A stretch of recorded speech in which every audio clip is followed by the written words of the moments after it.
Good afternoon. The Secretary General will preview the Vilnius summit and then he will take your questions. Secretary General.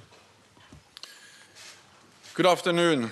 NATO heads of state and government will meet in Vilnius next week at the critical moment for our transatlantic security.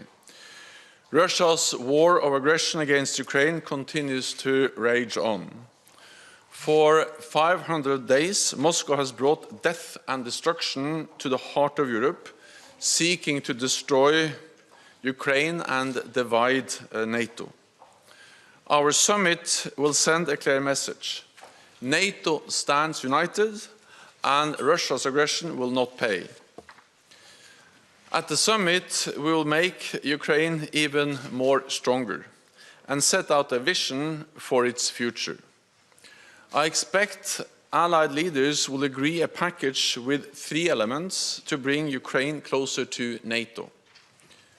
First, we will agree a multi-year program of assistance to ensure full interoperability between the Ukrainian armed forces and NATO.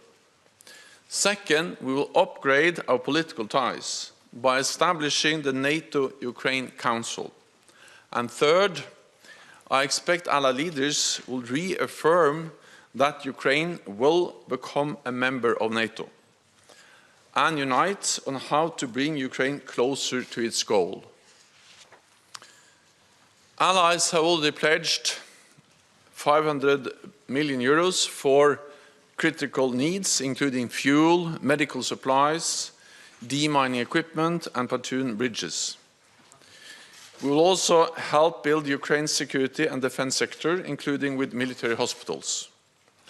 And we will help Ukraine transition from Soviet era to NATO equipment and standards. President Zelensky will join us for the inaugural meeting of the new NATO-Ukraine Council.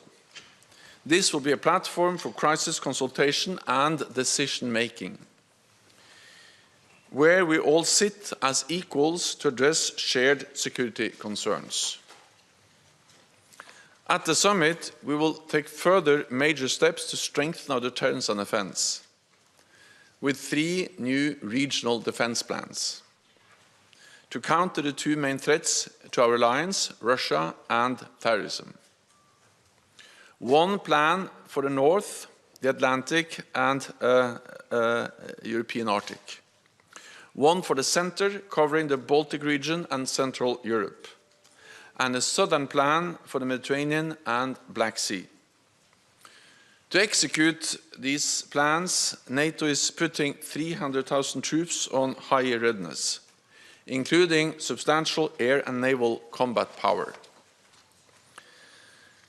I expect leaders will endorse a defense production action plan to aggregate demand, boost capacity, and increase interoperability. To do all of this, we need to invest more. At the summit, allies will set a more ambitious defense investment pledge to invest a minimum of 2% of gross domestic product annually on defense. Today, we are releasing new defense spending estimates. In 2023, there will be a real increase of 8.3% across European allies and Canada. This is the biggest increase in decades, and the 9th consecutive year of increases in our defense spending. So European allies and Canada will have invested over 450 billion extra US dollars since we agreed our defense investment pledge in 2014. Then only 3 allies spent 2% of GDP on defense. This year, 11 allies reach or exceed the target, and we expect this number will rise substantially next year.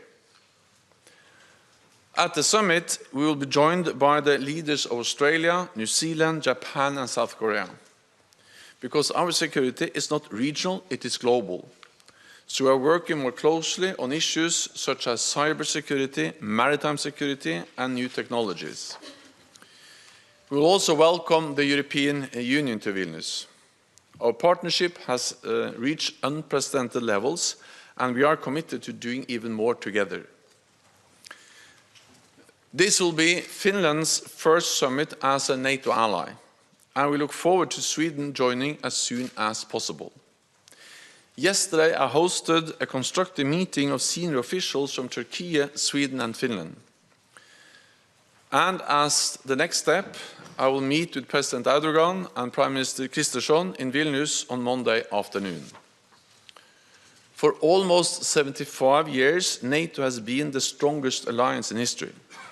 The decisions we will take at the Vilnius summit will ensure we continue to protect our people and our values. With that, I'm ready to take your questions.